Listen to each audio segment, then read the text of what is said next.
Hello again, and welcome to Sanctuary Lighting Part 3, an introductory information series about getting you started in the task of procuring a lighting system for your house of worship.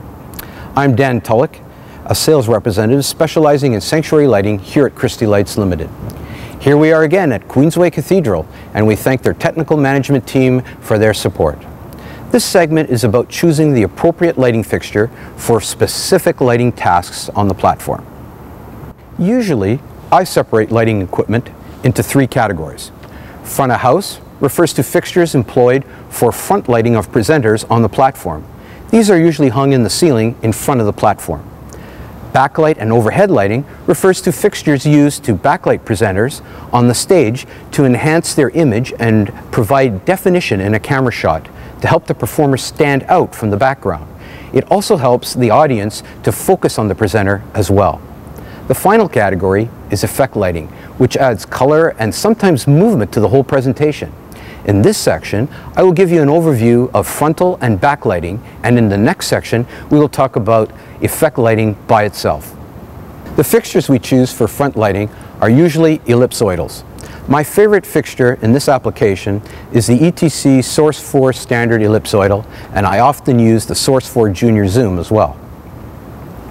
These fixtures are available in a black finish or a beautiful white satin finish. Why do we choose these fixtures? First of all, we use them for basic illumination, usually without color filters or with only light tints. The ellipsoidal's optical chain and 4 internal shutters give the fixture an incredible control of light and beam shape. The fixture basically projects a round beam of light you can shape with the internal shutters to control spill and shape the light to the contour of a stage or boundary line. Another advantage this ellipsoidal has is the interchangeable lens tubes it can be ordered with.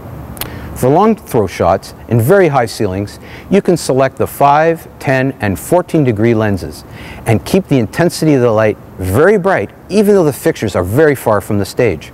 For closer lighting tasks, the 19, 26, 36, and 50 degree lens tubes give a lighting designer all of the extra beam size options needed to illuminate altar areas, baptismal fonts, and podiums.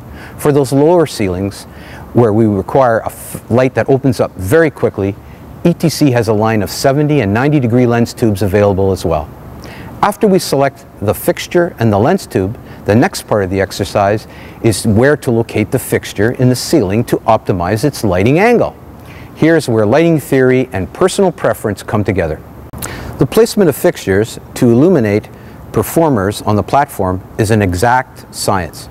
If the fixtures are not in the correct position, the lighting will never illuminate correctly. Many challenges will be created if the fixture angle is too high or too low. Distracting shadows under the eyes, we call the raccoon effect, are created when the angle is too high. If the angle is too low, the face will actually look a little better, but the beam will be directly in the presenter's eyes and be very uncomfortable, and the face will appear flat. There will always be a bit of light in your eyes. We have to illuminate your eyes so that you can see them, but choosing the optimum angle can minimize the glare and increase the comfort level for the presenter while still illuminating their facial features for all in the congregation to see. Also, the shadow that is cast from the body is cast directly behind and minimized so that it does not appear on the rear wall of the sanctuary. And there will be minimal shadows created from handheld ball mics as well. Backlight. Why do we use backlights? First of all, they cast a rim of lighting along the profile of the body, which helps to separate the presenter from the background. In video, this makes for a better picture because the presenter will appear much more defined and accented from the background. This technique is employed in just about every newscast and talk show you see on television. We usually patch backlights into their own discrete channels, so the operator can illuminate the platform with the backlighting first, then as the presenter walks on, the front lights are faded in to establish the scene. This can be a very tasteful theatrical effect as well as very interesting on camera.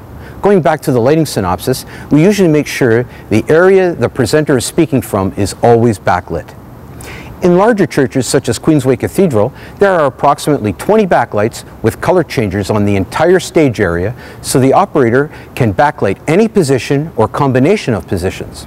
In Queensway's case, they leave the sermon area open white and then the remaining parameters are bathed in a blue wash for atmosphere. This can be a very powerful tool to enhance the message by using lighting to focus the action and colors to accent the theme of the sermon.